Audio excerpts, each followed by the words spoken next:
নমস্কার, আপনাদের কাছে আজকে একটা অন্য বিষয়, জ্যোতিষ সংক্রান্ত অন্য বিষয় আলোচনা করব। সেটা হচ্ছিল, দেখবেন আমরা যদি কোনো অ্যাস্ট্রোলজারকে দেখিয়েছি, আমি ছোটবেলায় যখন প্রথম অ্যাস্ট্রোলজিতে ইন্টারেস্টেড হলাম, সেই সময় থেকে এই জিনিসটা আমার মধ্যে জেগেছিল যে আমরা 7 রতি 8 রতি 5 রতি এরকম বড় বড় পাথর কিনতে গেলে তো প্রচুর দাম, এগুলো তো সবাই পড়তে পারে না, কিন্তু পাথর তো কাজ করে। তখন আমি এই সাবজেক্টে রেমেডি হিসেবে দেখেছিলাম এবং নিজে উপলব্ধি করেছিলাম পড়াশোনা করে, ইটস আ কালার থেরাপি।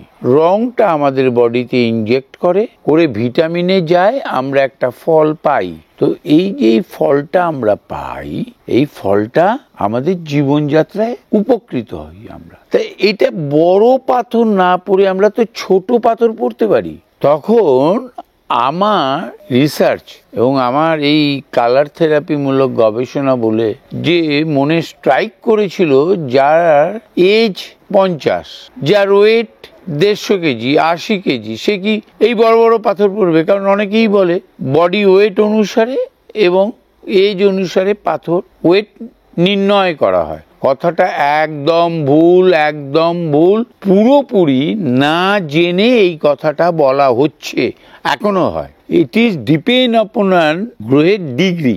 গ্রহের ডিগ্রির ওপর ডিপেন্ড করে আপনি কালারটা কেমন দেবেন। গ্রহের ডিগ্রির ওপর ডিপেন্ড করে ওর ক্লিয়ারিটি কতটা থাকবে, যে ক্লিয়ারিটির ওপর রংটা ইনজেক্ট হবে এবং সে কাজ করবে। আমি এরকম বহু ছাত্রছাত্রীকে দেখেছি, বিয়ে হয়নি, বিয়ে হচ্ছে না। আমি তো মূলত কালার থেরাপির ওপর কাজ করি। আমি এখানে ঠাকুর দেবতাকে স্বর্গ থেকে নামিয়ে নিয়ে আসি না, আমি বেশিরভাগ কালার থেরাপির ওপরই কাজ করি। পুজো আচ্ছা তো আমরা হিন্দু ধর্মে সনাতনী, আমরা সনাতন ধর্মে জন্মগ্রহণ করেছি, ধর্মটাকে সঙ্গে নিয়ে তো আমরা পুজো আচ্ছার মধ্যে তো থাকবই, আমাদের ধর্মীয় প্রভাব তো থাকবেই।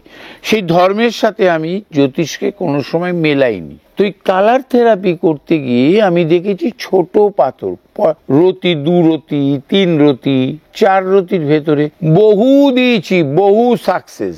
কালারটাকে চিহ্নিত করেছি আমি ডিগ্রি অনুসারে যে, এবং আরেকটা জিনিসও আমি যেটা চিহ্নিত করেছি, যেটার উপর বেস করে আমি বেশি কাজ করি, সেটা হচ্ছিল আপনার জীবনযাত্রায় কোন প্ল্যানেটটা বেশি এফেক্টেড, কোন প্ল্যানেটটা আপনাকে বেশি সহযোগিতা করেছে, কোন প্ল্যানেটটা আপনাকে বেশি সহযোগিতা করে, কোন প্ল্যানেটের জন্য আপনার জীবনযাত্রার মান উন্নত হয়েছে। যে প্ল্যানেটটার জন্য হয়েছে আমি সেই প্ল্যানেটটাকেই পাওয়ার দিই এবং আমি নির্ণয় করি। জ্যোতিষের ম্যাথামেটিক্যালি ট্রানজিট, ভাব স্ফুট এবং গ্রহের দশা, মহাদশা, অন্তর্দশা, তার অন্তর্দশা, তার অন্তর্দশা, যে অন্তর্দশাটা দেখলে আমি তাকে প্রেডিক্ট ঠিক মতন করতে পারবো, দশাকে ভেঙে আমি ওই জায়গাটায় নিয়ে যাই।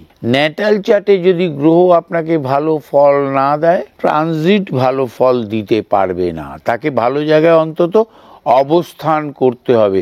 সেই অনুসারে আমি কালার সিলেক্ট করি এবং ওই কালারটা আমি ওই ট্রান্সপারেন্সিটা দেখে আমি মাইন্স অর্থাৎ রত্ন দিয়ে থাকি। আমি যে রত্ন দিই সে রত্নের দাম, বাজার মূল্য যে হারে দাম না হয় তার থেকে আমি দাম কম নিই, টেস্টেড মেটেরিয়াল দিই। টেস্ট করে নিয়ে এলেন, সেই টেস্ট করে মেটেরিয়ালটা তো আপনার গ্রহের ডিগ্রির সাথে ম্যাচ করলো না, আপনার পরে কোনো কাজ হবে না। কনফার্মেশন, লোক বলে না পাথর পড়েছি কাজ হয়নি, ওটাই। এটা কালার থেরাপি। আপনার কেমন কালার দরকার, সেই কালারটাই আপনার কাজ করবে। নমস্কার।